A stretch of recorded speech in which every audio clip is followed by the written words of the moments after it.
Hi, എല്ലാവർക്കും പുതിയൊരു വീഡിയോയിലേക്ക് സ്വാഗതം. ഇന്നും ഒരു ക്ലീനിങ് ആണ് കേട്ടോ. നമുക്ക് ക്ലീനിങ് ചെയ്യുമ്പം നല്ല വൃത്തിയാക്കുമ്പോൾ കിട്ടുന്ന ഇത്രയും സന്തോഷം വേറെ എവിടെ നിന്ന് കിട്ടാനല്ലേ. ഇന്ന് എൻ്റെ അടുക്കളയാണ് ഞാൻ ക്ലീൻ ചെയ്യുന്നത്. അയ്യോ, ക്ലീൻ ചെയ്ത് കഴിയുമ്പോൾ ലാസ്റ്റ് ആ ഫൈനൽ കിട്ടുന്ന ആ ഒരു സാറ്റിസ്ഫാക്ഷൻ ഉണ്ടല്ലോ, അത് ഭയങ്കരമാണല്ലേ.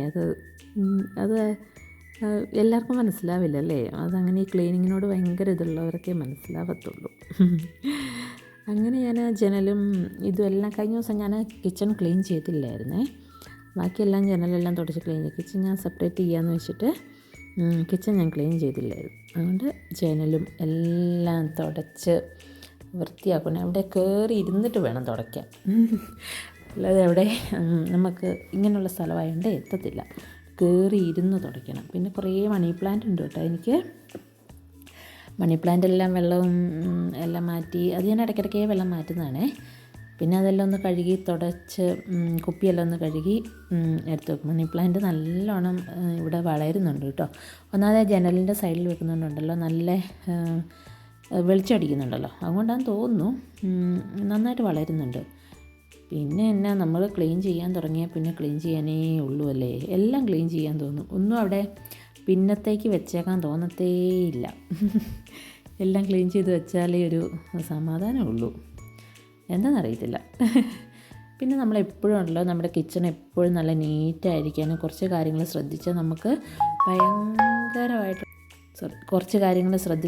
ഭയങ്കരം അങ്ങനെ ഡീപ്പ് ക്ലീൻ ഒന്നും ചെയ്യേണ്ട ആവശ്യം വരുന്നില്ലേ. ഒന്നാമത്തെ കാര്യം എന്ന് വെച്ചാൽ നമുക്ക് ആവശ്യമുള്ള സാധനങ്ങളെല്ലാം ഇപ്പോൾ കബോർഡൊക്കെ ഉള്ള കിച്ചണാണല്ലോ എല്ലാവർക്കും ഉള്ളത്. അപ്പോൾ കബോർഡിനകത്ത് എല്ലാം എടുത്ത് വെച്ച് എല്ലാം ഈ കൗണ്ടർ ടോപ്പിൽ കൂടി എല്ലാം ഇങ്ങനെ നിരത്തി വെക്കാതെ എല്ലാം കബോർഡിനകത്തിട്ട് എടുത്ത് വെച്ചാൽ തന്നെ ഉണ്ടല്ലോ നമുക്ക് എന്നാ പറയണ്ടേ, കിച്ചൺ കണ്ടാൽ തന്നെ നീറ്റായിട്ടിരിക്കും. ചിലരുടെയൊക്കെ കിച്ചൺ കണ്ടിട്ടില്ലേ, ജനലിൽ കൂടെയും ഇങ്ങനെ കൗണ്ടർ ടോപ്പ് നിറച്ച് സാധനങ്ങളാക്കി വെക്കും.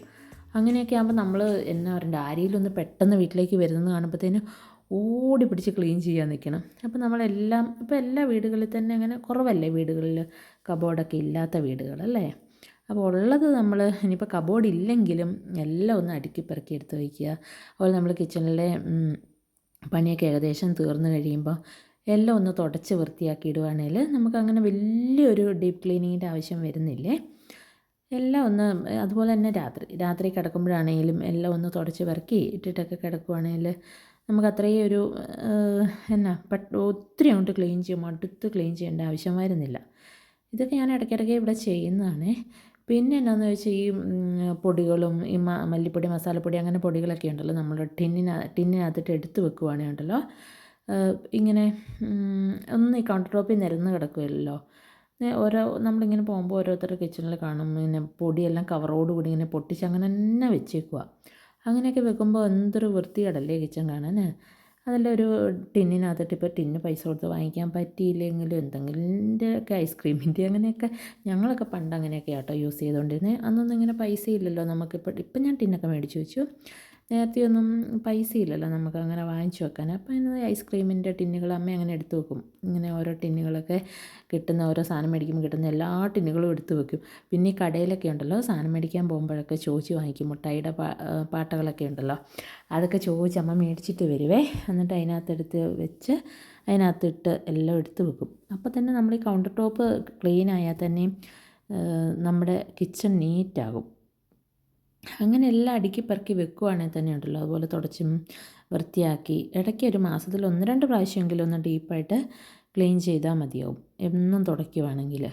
അയ്യോ, എന്തൊരു ചൂടല്ലേ അവിടെ, എന്തൊരു ചൂട് എന്ന് ചോദിച്ചാൽ എല്ലായിടത്തും അങ്ങനെയാണോ? മഴയൊന്നും ഇല്ലേ? ഭയങ്കര വെയിലാണ് ഇവിടെ കേട്ടോ. ഭയങ്കര വെയിലെന്ന് പറഞ്ഞാൽ ഭയങ്കര വെയിൽ, ഒന്നും പറയണ്ട. വെയിലാണേലും പ്രശ്നം, മഴയാണേലും പ്രശ്നം ഇല്ലേ. അല്ല, മനുഷ്യന്മാരുടെ ഒരു കാര്യം ഇതാണ്, എന്താണെങ്കിലും പ്രശ്നമാണ്.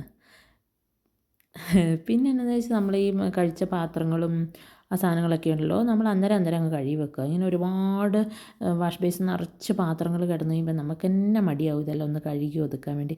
അപ്പോൾ നമ്മൾ അത്രയല്ലേ ഉണ്ടാവുള്ളൂ. ഓരോ ലഞ്ച് കഴിച്ചതും ബ്രേക്ക്ഫാസ്റ്റ് കഴിച്ചതും എല്ലാം ഓരോ പാത്രങ്ങൾ അന്നേരം തന്നെ അങ്ങ് കഴുകി വെക്കുക. അപ്പോൾ പിന്നെ അങ്ങനെ കുന്നുകൂടി കിടക്കുമ്പോഴാണ് നമുക്ക് ഭയങ്കര ബുദ്ധിമുട്ട് ഇതെല്ലാം കഴുകിയെടുക്കാൻ. പിന്നെ ഉണ്ടല്ലോ എനിക്ക് ചെറിയൊരു കാര്യം നിങ്ങളോട് ചോദിക്കുകയാണേ. ഈ സ്റ്റൗവിൻ്റെ അത് കണ്ടോ അവിടെ കണ്ടോ ചെറിയൊരു കറ പോലെ വരുന്നുണ്ട് എൻ്റെ. അപ്പോൾ അതിനെന്തെങ്കിലും ഒരു ഹോം റെമഡിയോ അല്ല എന്തെങ്കിലും ഒരു ഇതറിയാമെങ്കിൽ ഒന്ന് താഴെ കമൻറ്റ് ചെയ്യണേ. ഞാൻ കുറേ സാധനങ്ങൾ യൂസ് ചെയ്ത് നോക്കി, പക്ഷെ ഒന്നും അതങ്ങോട്ട് പോകുന്നില്ല. ഞാൻ ചിരണ്ടി നോക്കി, സ്ക്രബില്ലോ സ്റ്റീലിൻ്റെ സ്ക്രബ്ബറില്ലേ അതെല്ലാം വെച്ചിട്ട് ഞാൻ ചിരണ്ടി നോക്കിയേ, എന്നിട്ടൊന്നും അതങ്ങോട്ട് പോകുന്നില്ല. അതൊരു ഭയങ്കര വൃത്തികേടായിട്ട് ഇങ്ങനെ ഇരിക്കുന്നു. എനിക്കങ്ങനെ കാണുമ്പോൾ എന്താ പോലെ എനിക്കിങ്ങനെ നല്ല തിളങ്ങി നിൽക്കണം.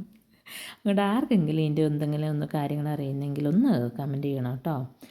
പിന്നെ എന്താണ്, പിന്നെ ഇതെല്ലാം തുടയ്ക്കുന്നു, എല്ലാം കബോർഡിൻ്റെ ഇതെല്ലാം തുറന്ന് പെറുക്കി തുടയ്ക്കുവാണേ. പിന്നെ എൻ്റെ അമ്മോ, ഞാൻ പിന്നെ മുടിയെല്ലാം പോയി കെട്ടിയിട്ട് വന്നു കേട്ടോ. ഞാൻ വീഡിയോയ്ക്ക് ഒരു ഇച്ചിരി ഭംഗി ഉണ്ടാവട്ടെ എന്ന് വെച്ചിട്ടാണ് മുടി അങ്ങനെ കെട്ടിയത്. അപ്പോഴത്തേക്കും എനിക്ക് ചൂടെടുത്തിട്ട് വയ്യാഞ്ഞിട്ട് ഞാൻ പോയി മുടിയെല്ലാം മേലെ കെട്ടി വെച്ചു. അപ്പോൾ ഇത്രയേ ഉള്ളൂ ഇന്നത്തെ വീഡിയോ. എല്ലാവരും സബ്സ്ക്രൈബ് ചെയ്യണേ.